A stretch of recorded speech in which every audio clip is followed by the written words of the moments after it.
I only got 2 minutes here, and I'll give you a quick, these first 30 seconds to give you my background in the arts. My mother dropped out of high school to go pursue her art. She was a figure skater and ballet dancer, and she went to Ice Capades. Later got her GED, and so she came back to Rhode Island and had me. My grandparents were both vaudevillians. I can't carry a note, nor can I draw a thing. But I have a respect for that art community, and it's certainly in my blood. Short time for the answer here, but basically a lot of what happens is that artists, we talk a lot about panels and developing groups and thought processes and bringing more in. The problem that we have here is artists are doers. They're not thinkers, they're not talkers, they're not people that sit around and want to battle everything out. They want to actually do. They want to take their vision and they want to put it into process. They want to actually make something with it. They're folks that work with whatever media they do to create something. And there's been too much talking, too much thinking, too much analyzing, too much processing.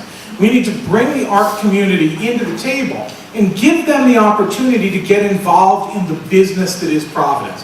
I'll give you very quick example. I'm a believer in a better public transportation system. We have the opportunity to build a 21st century new delivery vehicle for a better transportation system.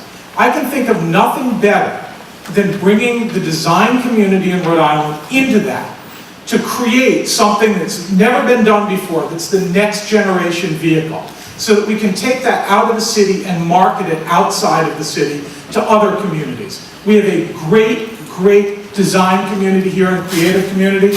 Time for talking and boards is over. The time for doing is now. Let's put that mind power to work. Actually, I want to understand the idea. So you're talking about the design community getting involved in a new mass transit project. Is that what you're talking about? Absolutely.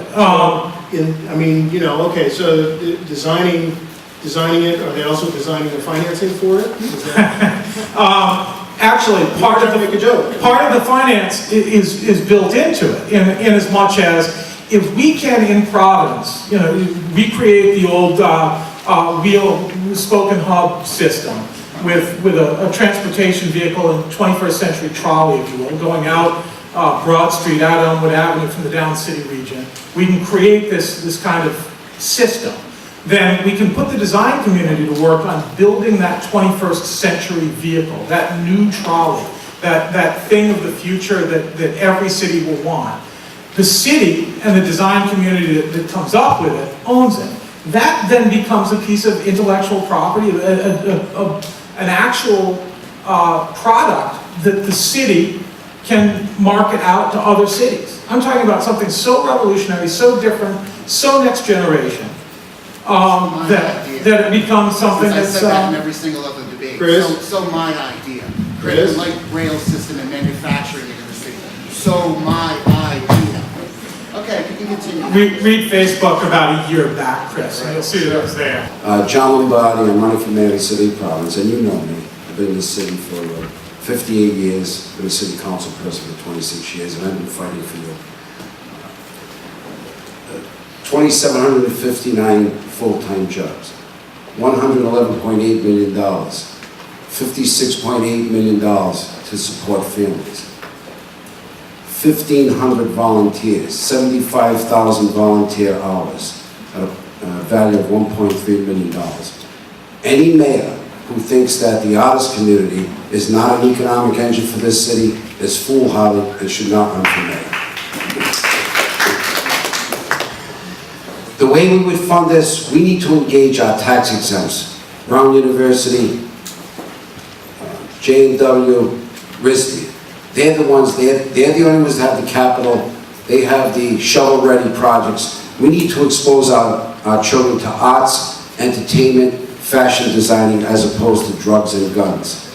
This city is changing dramatically. This is a minority-majority city. We need to understand that.